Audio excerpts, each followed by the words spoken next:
नमस्कार दोस्तों, स्वागत है आप सभी का आज के सेशन में। जल्दी आप लोग जुड़ जाइए, स्टार्ट करते हैं आज का सेशन। दोस्तों 360 डिग्री कॉन्सेप्ट कवरेज क्लासेस चल रही हैं, सीरीज का नाम है दोस्तों, जहां पर हम आपके साथ में module wise, unit wise, topic wise session discussion कर रहे हैं। तो दोस्तों अगेन हर एक सेशन आपके लिए मोस्ट इंपॉर्टेंट है। यहां पर एक टॉपिक कंप्लीट कर दिया जाता है उस सेशन में। जैसे आज के सेशन में मैं आपके साथ में यूनिट नंबर 20 जो कि ratio analysis module be financial management में आती है, उसका टॉपिक है टर्नओवर रेशियोज, वो हम डिस्कस करेंगे आज आपके साथ में। ठीक है, क्या होते हैं टर्नओवर रेशियोज और कैसे किस तरीके से टर्नओवर रेशियोज को निकाला जाता है, वो सब कुछ आज के सेशन में हम डिस्कस करेंगे। इसके पहले मैं प्रॉफिटेबिलिटी रेशियो आपके साथ में डिस्कस कर चुका हूं, सॉल्वेंसी रेशियोज आपके साथ में डिस्कस कर चुका हूं, क्योंकि रेशियोज 3 पार्ट्स में डिवाइडेड होते हैं, प्रॉफिटेबिलिटी रेशियोज, सॉल्वेंसी रेशियोज और तीसरा आता है टर्नओवर रेशियोज। तो आज हम टर्नओवर रेशियो के बारे में डिस्कशन करेंगे। क्या होते हैं रेशियोज, ये मैं आपको बता चुका हूं। बेसिकली रेशियो एफिशिएंसी चेकर माने जाते हैं। रेशियो से किसी बिजनेस में ये पता चलता है कि बिजनेस इज डूइंग वेल और नॉट, कोई भी व्यवसाय सही काम कर रहा है या नहीं कर रहा है। और हर एक रेशियो का कुछ ना कुछ एक आइडियल पहलू होता है कि ये रेशियो इतना होना चाहिए, अगर इससे ज्यादा होगा तो प्रॉब्लमेटिक होगा। कुछ वैसे ही समझ लीजिए, घर में आप चाय बनाते हैं तो अगेन कितने कप चाय बनानी है, उसके लिए कितना पानी चाहिए, कितनी चीनी चाहिए, कितनी चाय पत्ती डालनी है, इसका एक प्रॉपर रेशियो होता है। अगर वो रेशियो आप फॉलो नहीं करोगे तो याद रखिएगा फिर प्रॉब्लमेटिक है, चीजें सही से नहीं हो पाएंगी। सेम एज यहां पर अकाउंटिंग में भी रेशियोज आते हैं, रेशियो को इफिशिएंसी चेकर कहा जाता है। तो चलिए स्टार्ट करते हैं सेशन, समझते हैं टर्नओवर रेशियो क्या होते हैं और कितने प्रकार के होते हैं और किस तरीके से इस टर्नओवर रेशियोज को निकाला जाता है। अगर आपको इन रेशियोज से या इस सेशन से रिलेटेड कोई भी क्वेरी है, देन आप इस क्यूआर कोड को स्कैन करके आ सकते हैं हमारे टेलीग्राम चैनल पर, जहां पर आपको हर एक प्रकार की इंफॉर्मेशन मिल जाती है। ठीक है, देन समझते हैं। तो टर्नओवर रेशियो की जब बात आती है दोस्तों, तो 3 रेशियो होते हैं, जिनमें हम एक को बोलते हैं स्टॉक टर्नओवर रेशियो, दूसरा यहां पर होता है डेटर्स टर्नओवर रेशियो और तीसरा यहां पर आता है डेट कलेक्शन पीरियड रेशियो। क्या बोलते हैं हम इसे? Debt collection period ratio. तो ये 3 प्रकार के रेशियोज आपके टर्नओवर रेशियो में कवर होते हैं। वन बाय वन इनको समझते हैं, क्या इनका फॉर्मूला होता है इनको जानते हैं, क्योंकि रेशियो याद रखिएगा आपका सारा का सारा किस पर आधारित है? फॉर्मूला बेस्ड है। फॉर्मूला बेस्ड है। अगर फॉर्मूलाज आपको पता है तो फिर रेशियो में कोई दिक्कत नहीं होने वाली है, कहीं पर भी ध्यान रखिएगा यहां पर। ठीक है, अब बात करते हैं स्टॉक टर्नओवर रेशियोज। ठीक है, क्या होता है स्टॉक टर्नओवर रेशियो? तो ये रेशियो इंडिकेट करता है कि जो इन्वेस्टमेंट है इन इन्वेंट्रीज इज इफिशिएंटली यूज्ड, यानी कि हमने जो इन्वेंट्री में अपना पैसा लगाया है, कोई भी बिजनेस हो, किसी भी बिजनेस को चलाने के लिए क्या चाहिए होता है? Raw material.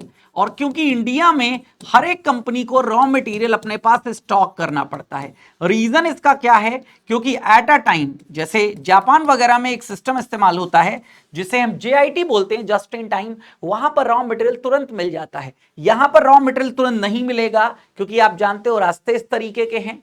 ठीक है, रास्ते सही नहीं है, और फिर कभी भी कहीं पर भी किसी प्रकार की, मान लीजिए कोई स्ट्राइक हो गई, कोई प्रॉब्लम्स क्रिएट हो गई, तो उसकी वजह से ऑन टाइम अगर स्टॉक आपको नहीं मिल पाया, यानी कि रॉ मटेरियल आपको नहीं मिल पाया, तो फिनिश गुड्स का जो आपका प्रॉमिस है आगे लोगों के साथ, वो डिस्टर्ब हो सकता है। दैट्स वाई आपको अपने पास रॉ मटेरियल रखना पड़ेगा, स्टॉक मेंटेन करना पड़ेगा।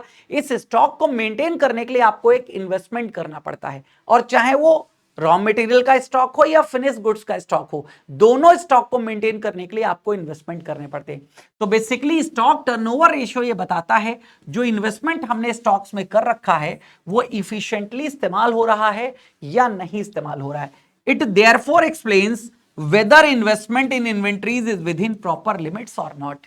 जो इन्वेस्टमेंट इन्वेंट्री में किया जा रहा है वो प्रॉपर लिमिट में है या नहीं है, यहां पर ध्यान रखिएगा। तो हम यहां पर निकालते हैं। ठीक है, फॉर्मूला बहुत ही सिंपल है, cost of goods sold during the year upon average inventory.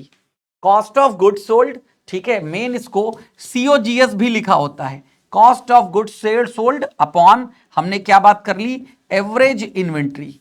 ठीक है, एवरेज इन्वेंट्री। अब क्या करते हैं, एक न्यूमेरिकल आपके सामने है, आप इसको सॉल्व करिए, आपको पता चल जाएगा। देखिएगा क्या लिखा हुआ है, the following information relates to ABC traders for the year ended 31st of March 2025। Opening stock इनके पास कितने का है, 3 लाख का। परचेजेस कितनी है इनकी, 12 लाख की है। डायरेक्ट एक्सपेंसेस इनका कितना है, ठीक है, 1,50,000 का है यहां पर। क्लोजिंग स्टॉक कितना है, 5 लाख का है। और नेट सेल्स कितनी है इनकी, 18 लाख रुपए की है। अब इससे आपको क्या निकालना है, सबसे पहले निकालना है COGS, cost of good sold. Cost of good sold की हम जब बात करते हैं तो ओपनिंग स्टॉक में परचेजेस को ऐड करते हैं, परचेजेस छोटा छोटा लिखूं जिससे आपको समझ में आ जाए एक ही लाइन में। जस्ट अ मिनट, ठीक है, जस्ट अ मिनट। हाँ, तो again cost of good sold में हम किसकी बात कर रहे थे, ओपनिंग स्टॉक प्लस परचेजेस जो भी है, ठीक है, प्लस डायरेक्ट एक्सपेंसेस जो भी है हमारे, डायरेक्ट एक्सपेंसेस, ठीक है, माइनस कर देते हैं क्लोजिंग स्टॉक को। ओपनिंग स्टॉक हमारे पास कितना है, 3 लाख रुपए का है। परचेजेस कितना है हमारा, 12 लाख रुपए का है, 12 लाख। डायरेक्ट एक्सपेंसेस हमारे कितने हैं, 1,50,000 के, 1,50,000 माइनस करेंगे क्लोजिंग स्टॉक। क्लोजिंग स्टॉक कितना है, 5 लाख रुपए का है, 5 लाख, ठीक है। जस्ट अ मिनट, जब सब जीरो में लिखा है तो इसको भी जीरो में लिखता हूं, 5 लाख,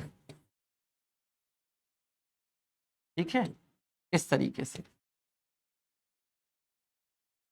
अब समझिएगा, इस वैल्यू को निकाल लीजिएगा, इस वैल्यू को निकाल लीजिएगा। ये वैल्यू कितनी निकल करके आती है, 12 3 15, 1,50,000, 16,50,000, 16,50,000 माइनस करेंगे 5 लाख, 5 लाख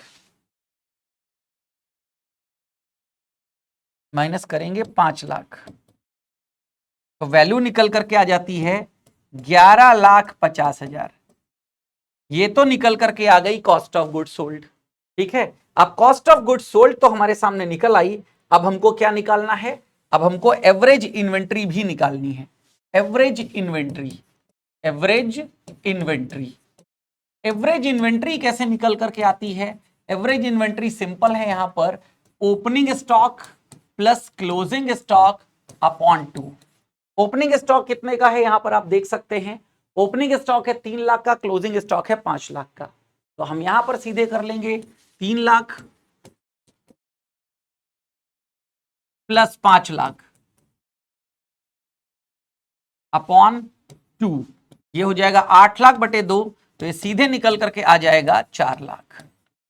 अब सिंपल सी बात है, वैल्यू को फॉर्मूले में पुट कर देंगे।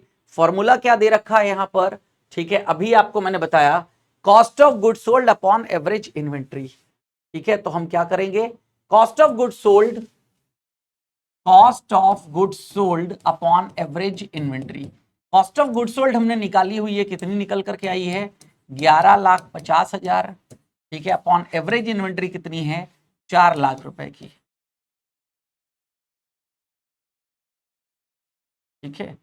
इस तरीके से आप निकाल लीजिएगा कैलकुलेटर से, ठीक है। जस्ट अ मिनट, कैलकुलेटर से इस वैल्यू को निकालिएगा, देखिएगा कितना निकल करके आएगा।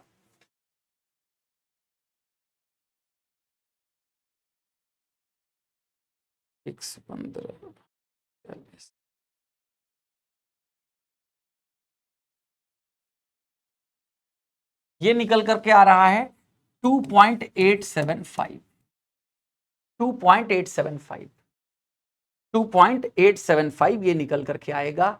इस तरीके से हम निकालेंगे, समझिएगा। आगे मैंने सॉल्यूशन वैसे आपको दे दिया था, यहां निकाल तो दिया था, बट आगे मैंने आपको सॉल्यूशन दे दिया था। तो 2.88 टाइम्स अप्रॉक्स निकल करके आएगा। अब समझिएगा यहां पर इसका एक्सप्लेनेशन क्या है। Stock turnover ratio 2.88 times indicates that the stock is sold and replaced nearly 3 times during the year. जितना भी स्टॉक है हमारे पास जो पड़ा हुआ है, एक साल में लगभग 3 बार ऐसा होता है कि इस स्टॉक को सोल्ड कर दिया जाता है। ध्यान रखिएगा, this shows moderate inventory management, ये मॉडरेट इन्वेंट्री मैनेजमेंट को शो कर रहा है। A higher ratio generally indicate efficient utilization of inventory. जितना हायर रेशियो होगा, जितना ज्यादा होगा, उतना ही बेटर दिखा रहा है कि इन्वेंट्री को मैनेज करेगा. while a lower ratio may suggest overstocking or slow moving goods.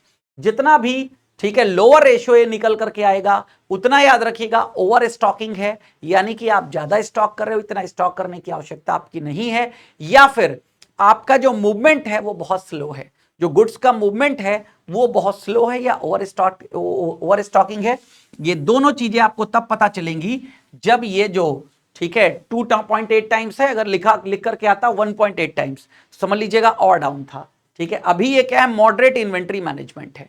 तो ये है स्टॉक टर्नओवर रेशियो. 2.88:1 की बात करेंगे. अगर इसको रेशियो में लिखा जाए तो कैसे लिखेंगे, 2.88:1 ऐसे लिखा जाएगा रेशियो. क्लियर हो गई मेरी बात, समझते हैं आगे. अब अगला यहां पर आता है debtors turnover ratio. Debtors turnover ratio जिसे हम डेटर्स वेलोसिटी के नाम से भी जानते हैं. क्या है ये, तो डेटर्स का मतलब कौन है, डेटर्स का मतलब ये वो लोग हैं जो हमारे देनदार हैं. देनदार यानी कि जो पैसा देंगे, जो पैसा देंगे यहां पर उनको देनदार कहा जाता है. देनदार यानी कि जिनसे पैसा मिलना है. तो debtors are important constituent of current assets. Current assets माना जाता है डेटर्स को, क्योंकि हर वो चीज करंट एसेट्स में आती है जिसको विद इन 1 ईयर हम हार्ड कैश में कन्वर्ट कर सकते हैं. तो इनको उधार सामान बेचा था ना, 1 साल के अंदर ये हमें पैसा हर हाल में चुका देंगे, क्योंकि इतना लंबा टाइम किसी को उधारी चुकाने का नहीं दिया जाता है. ठीक है, current assets and therefore the quality of debtors to a great extent determine a firm's liquidity. Debtors की जैसी क्वालिटी होती है, यानी कि अगर ये देनदार बहुत अच्छे हैं तो अगेन फर्म के पास लिक्विडिटी अच्छी होगी, और देनदार बहुत खराब है, पता चला उधार आप सामान बेच देते हैं, आप जिन लोगों को उधार बेचते हैं वो वापस ही नहीं करते हैं, तो क्वालिटी बहुत खराब है, यानी कि लिक्विडिटी बहुत खराब होगी.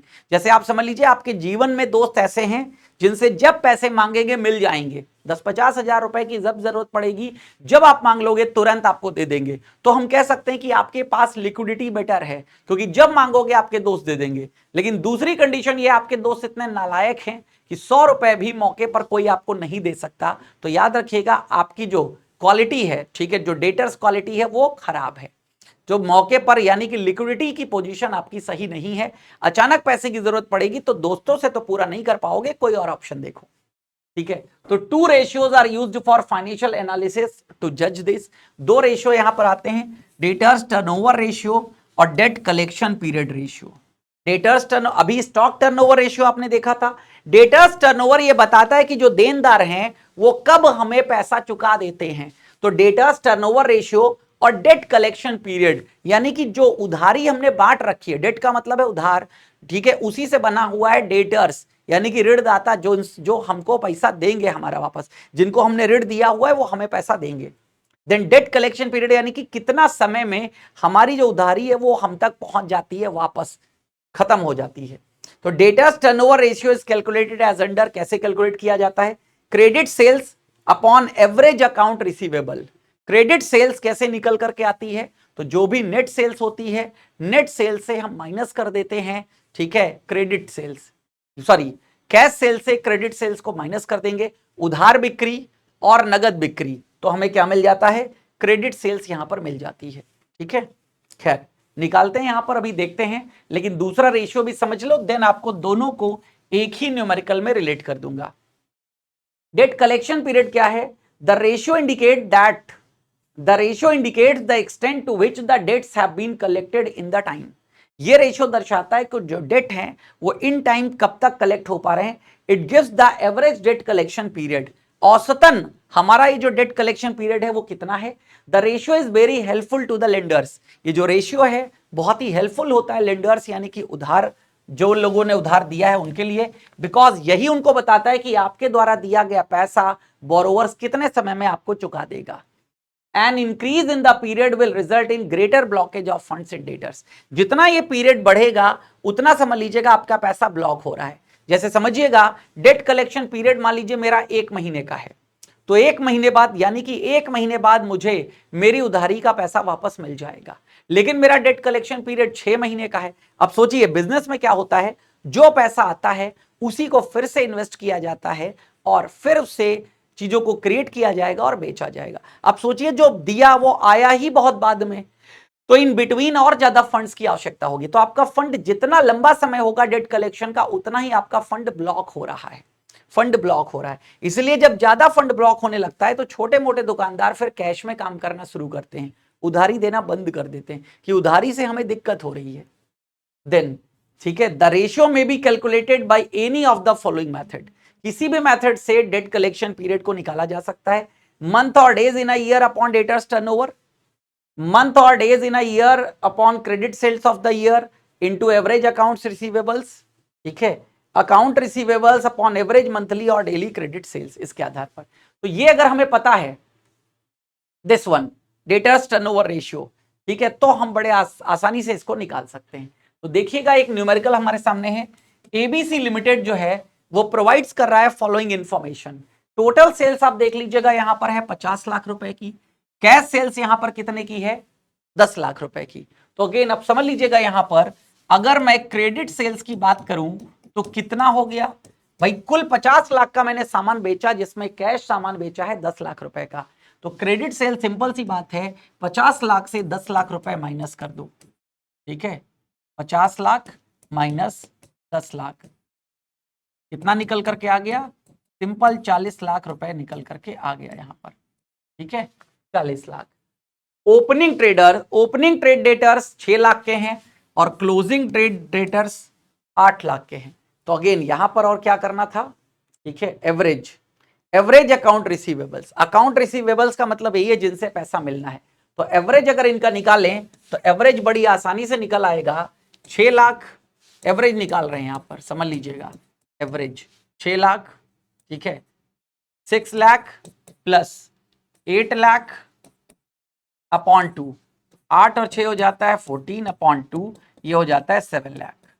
एवरेज अगर डेटर्स की बात करें तो कितना हो गया सेल्स। बिल्स रिसीवेबल्स ओपनिंग कितना है 1 लाख, ठीक है, देन बिल्स रिसीवेबल्स क्लोजिंग कितना है 3 लाख, तो ये 3 लाख हो गया। एवरेज निकालेंगे 1.5 लाख आ जाएगा, 1.5 लाख एवरेज आ जाएगा, एवरेज। अब क्या निकालना है यहां पर, डेटर्स टर्नओवर रेशियो और एवरेज कलेक्शन पीरियड, समझिएगा यहां पर वन बाय वन इसको निकालना शुरू करते हैं। तो क्रेडिट सेल्स हमने निकाली ली, एवरेज अकाउंट रिसीवेबल्स हमने निकाली लिए, ट्रेड रिसीवेबल्स और बिल्स। अब यहां पर हमने दोनों को ऐड कर लिया, यहां पर समझ लीजिएगा ट्रेड डेटर्स बिल्स रिसीवेबल्स, ठीक है, ये कितना आ गया, ओपनिंग रिसीवेबल्स कितने हैं 6 लाख, ठीक है, प्लस 1 लाख 7 लाख हो गया, ये वाला इसकी बात हो रही है यहां पर 6 लाख ये और 1 लाख ये, तो इन्होंने दोनों को ऐड कर दिया है, बिल्स रिसीवेबल्स और ट्रेड डेटर्स, इसको ऐड कर दिया है, ठीक है, क्लोजिंग। तो 8 लाख 2 लाख 10 लाख 7 लाख प्लस 10 लाख, ये इस तरीके से निकाल दिया है एवरेज रिसीवेबल्स। तो 7 लाख 10 लाख बटे 2 कितना करेंगे, कितना आ जाएगा 8,50,000 आ जाएगा, सिंपल सी बात है। तो डेटर्स टर्नओवर रेशियो का फॉर्मूला क्या था, अगेन अभी आपको बताया था, एक तो था credit sales upon average receivables. Credit sales है 40 लाख रुपए की और अगेन एवरेज रिसीवेबल्स हैं 8,50,000 के, तो कितना हो गया, डेटर्स टर्नओवर रेशियो है 4.71 टाइम्स, इसका मतलब एक साल में 1 ईयर में लगभग 4.5 गुना 4.71:1, ठीक है, एक साल में 4.71 टाइम ऐसा होता है, मतलब ठीक है कि जब लगभग आप 4.5 टाइम मान लीजिएगा, साल में 4.5 बार का ये पीरियड है। 4.5 बार की बात करें तो 3 महीने से कुछ कम मान लीजिएगा, क्योंकि 3 महीने के हिसाब से लेंगे एक साल में 4 बार हो जाएगा, तो आपकी उधारी 3 महीने से कुछ कम की है, 3 महीने से कम यानी कि 90 दिन से कुछ कम, 80-82 दिन के आसपास की मान लीजिए, ये आपका एक साइकिल रहता है। तो एक साल में 4.71:1 आप डेटर्स का टर्नओवर कर पाते हो। अब एवरेज कलेक्शन पीरियड की बात करें तो एवरेज कलेक्शन पीरियड कैसे निकल करके आता है, 365 अपॉन डेटर्स टर्नओवर रेशियो, यही जो मैं निकाल के दे रहा था ना, तो 365 बटे कर देंगे तो ये है 77.5। तो एवरेज कलेक्शन पीरियड लगभग हमारा कितना है 78 दिन, यानी कि हमारी उधारी जो जाती है आज वो 78 दिनों में। अब क्या होगा, जितनी ज्यादा जाएगी उतना प्रॉब्लमेटिक है, जितना कम रहेगा उतना अच्छा है। तो ज्यादा नहीं जाने देना है, 78 डेज को और कम पे लाना है। समझ गए मेरी बात कि नहीं? ये जितना बढ़ेगा उतना समझ लीजिएगा कि आपका फंड ब्लॉक हो रहा है। वो भी वही बात है, वहां स्टॉक में फंड ब्लॉक हो रहा था, यहां जो आपने स्टॉक सामान आपको बनाने के लिए चाहिए और जो बेचा था बेचने के बाद भी तो पैसा वापस चाहिए, तो आपका पैसा ब्लॉक हो रहा है। ये जितना ज्यादा होगा तो इस तरीके से एवरेज कलेक्शन पीरियड को निकाल लिया जाता है। ये पूरा का पूरा सिस्टम था, मुझे लगता है आपको समझ में आ गया होगा यहां पर। अब दोस्तों यहां पर हम ऑफर्स की बात कर लेते हैं जल्दी से, ठीक है। पीडब्ल्यू लाइव पर आपको जाना है, pw.live ऑल कोर्सेज पर आपको जाना है, गवर्नमेंट एग्जाम पर, जेआईबी सीआईबी, ठीक है। तो अगेन मिड मंथ सेल चल रही है अभी, यहां पर हम मिड मंथ सेल के बारे में बात करेंगे। तो 62% डिस्काउंट आपको मिल रहा है, 2299 में आपको जेआईबी का महापैक मिल रहा है। दोस्तों महापैक के बारे में हम हमेशा इसलिए बात करते हैं क्योंकि महापैक ऐसा पैक होता है जहां पर आप एक बार पैकेज परचेज करते हो, बार बार पैकेज परचेज करने की आवश्यकता आपको नहीं होती है। इन फ्यूचर जो भी हमारे पैकेजेस आते हैं वो महापैक में इंक्लूड आपको मिलते हैं। तो मिड मंथ सेल चल रही है, ठीक है, जहां पर आप जुड़ सकते हैं 62% डिस्काउंट के साथ में 2299। और जिस तरीके की क्वालिटी हम यहां पर करा रहे हैं यही क्वालिटी रहती है, यहां पर सबसे बेस्ट तरीके से आपको यहां पर चीजें कराई जाती हैं। देन जेआईबी का फाउंडेशन बैच भी चल रहा है 2.0, आप इससे भी जुड़ सकते हो। यहां पर भी 64% डिस्काउंट अप्लाइड है, 1799 का है। बट क्या है, अभी फाउंडेशन खरीदोगे, बाद में एमसीक्यू आएगा, एमसीक्यू खरीदोगे, इससे अच्छा महापैक है, दैट्स वाई। लेकिन अगर सब्जेक्ट वाइज भी आपको परचेज करना है तो भी आप परचेज कर सकते हो, जैसे जेआईबी बैच फॉर पीपीबी, ऐसे ही अलग अलग सब्जेक्ट्स के अलग अलग बैचेस दे रखे हैं यहाँ पर, आईआईएफएस, आरबीडब्ल्यूएम, ठीक है, AFM like S this one, ठीक है। तो आप जुड़ सकते हैं, आप pw.live पर जा सकते हैं और pw की ऐप से भी जुड़ सकते हैं, वहां पर भी आप जाकर के, ठीक है, इन सबको चेकआउट कर सकते हैं। तो हमारी आपकी मुलाकात होगी अगले सेशन में, तब तक हमें दीजिए इजाजत, थैंक यू।